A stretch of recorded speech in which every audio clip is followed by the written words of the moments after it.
slip into something more Gryffindor, and I'll be ready to go.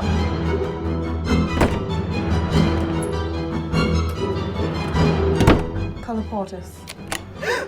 Duplicate! So glad you could join us.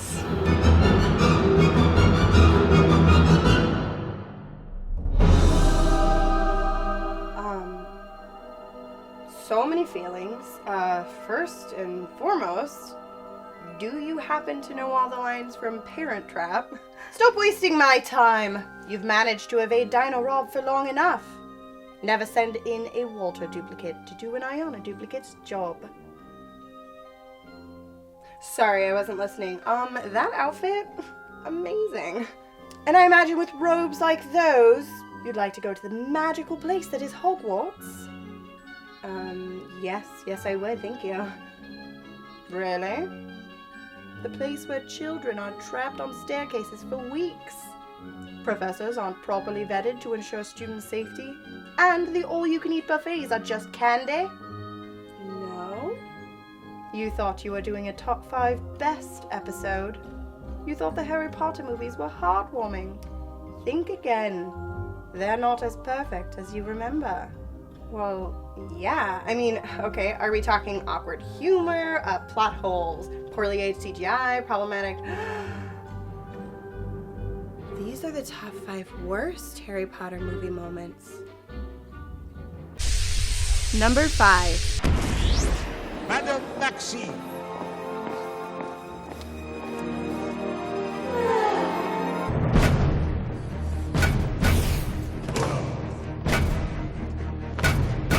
Look, I'm really gonna try not to continuously compare the movies to the books. But this was one detail I couldn't move past. Beauxbatons and Durmstrang are both co-ed schools. However, in the films, Beauxbatons is portrayed as an all-girls school and Durmstrang an all-boys school, which makes their entrance into Hogwarts a little cliched. Because girls sigh and fart butterflies when they walk, and boys bang sticks on the ground and breathe fire, duh. Honestly, these unique introductions would not have been weakened by including another gender. Durmstrang was literally founded by a woman, Nerida Volkanova, and Nicholas Flamel attended Beauxbatons. I will say the uniform designs from both visiting schools were absolute perfection. They really showcase the different climates and cultures. But I really think some boys were cheated out of some sweet silky blue robes. And Beauxbaton's female champion makes it feel like the only reason they were invited to the Triwizard Tournament was for a diversity hire, rather than Fleur earning her spot to defend her school's legacy. It's like saying female achievement is okay, but only when a male isn't an option, and not because they were the best overall. Oh well, I guess in the movieverse, only French witches and Scandinavian wizards are allowed an education. Number 4. Shoelace.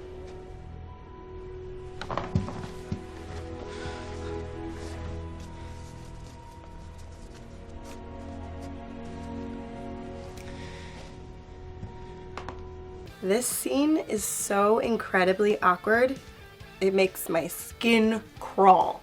But it's part of a larger problem. Ginny is just less likable in the movies. Sure, the films try and stay focused on the main trio and their struggles to stay well-rounded while fighting evil, but I would argue Ginny's story arc from being controlled by Voldemort in Chamber of Secrets to marrying the Chosen One at the end of it all certainly earns her a spot of interesting enough character that deserves some extra screen time to round her out. No? Just keep her as a two-dimensional love interest? Okay. Bonnie Wright looks spot on, but the script makes her so dull and underdeveloped. Daniel Radcliffe's lack of chemistry with her certainly didn't do Ginny any favors, which made all the little stolen glances feel so incredibly forced, I don't even want them to end up together. But back to the shoelaces. This scene is the perfect storm of whose job was it to recognize this shouldn't be in the movie. The writing is clumsy. Why is she tying his shoes? But then, great actors have made shoddy dialogue work. Except the acting here is just bad. Discover that moment! Maybe try moving your eye line to the floor so you can actually see his shoes. This might have been fixed by the director, realizing the bit wasn't working and to move on or try something new. This was the best take? Was there only one? Where's my editor, the last line of defense, to work their magic and cut around this? Or better yet, delete this clip from existence. We're supposed to accept these fleeting moments as a brief escape from the mayhem caused by Voldemort.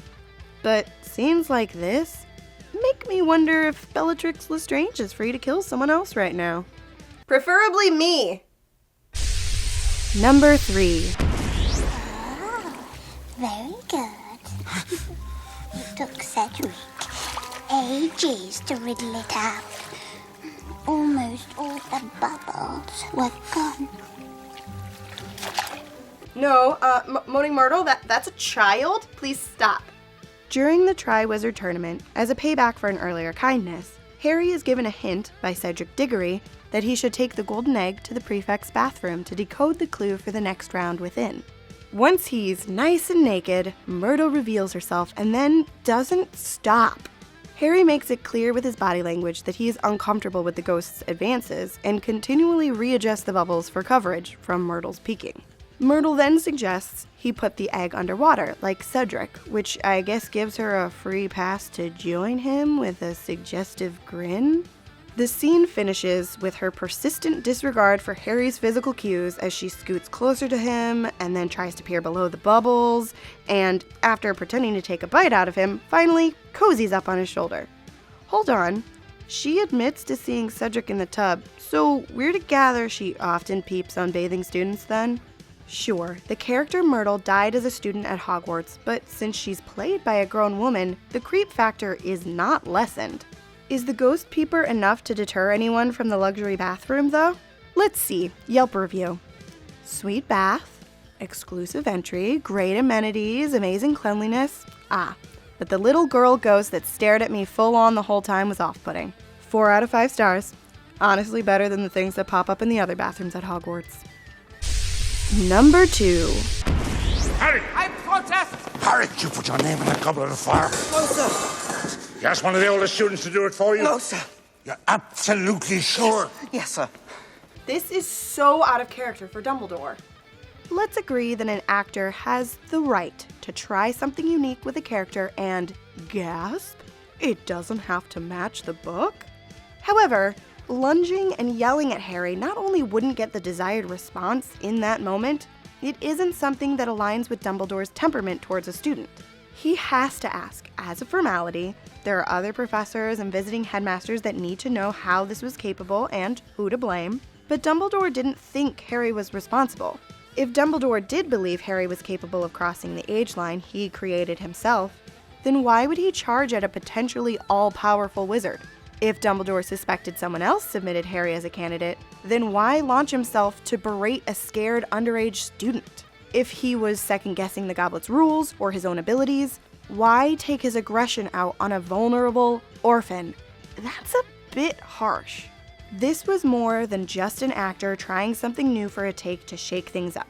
There are different angles of this interaction to keep continuity of, and minor physical violence, which suggests a combat or intimacy director would have been consulted. It's not all on Michael Gammon's shoulders. Multiple people signed off on this character portraying immediate concern as losing control, and it's just completely out of line with how calmly and sometimes even humorously he reacts to other moments, and the amount of blind faith Dumbledore continuously puts into Harry. Not my Dumbledore. And the number 1 worst Harry Potter movie moment is...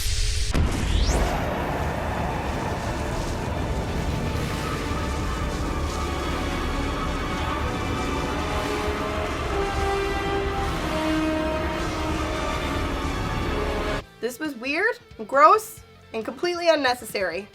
Ron attempts to destroy the Locket Horcrux, and as a defense mechanism, it uses Ron's greatest fears against him, starting with spiders, which have been pretty effective so far in the series, but maybe Ron was starting to see results from the unsolicited exposure therapy.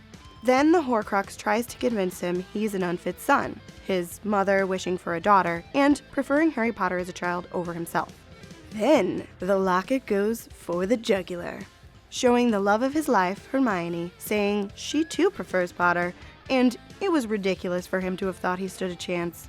And then, the kiss. Let's take a moment to look at their creepily smooth iridescent skin.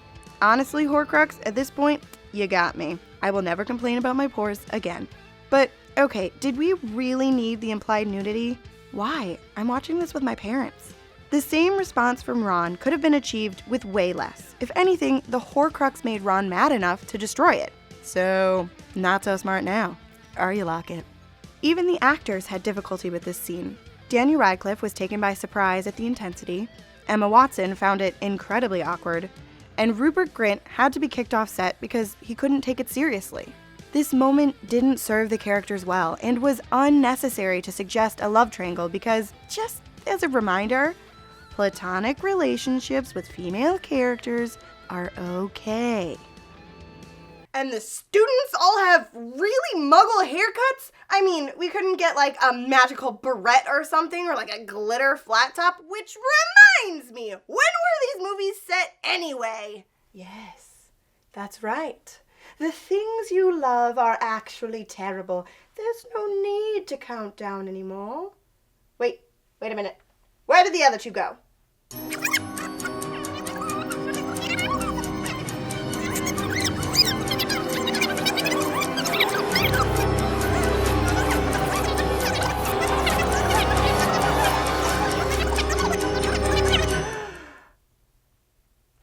These are the top 5 worst Harry Potter movie moments. Looking for us? That may work on those in the dino dimension, but you'll need something a lot more personal to take care of me. Confringo.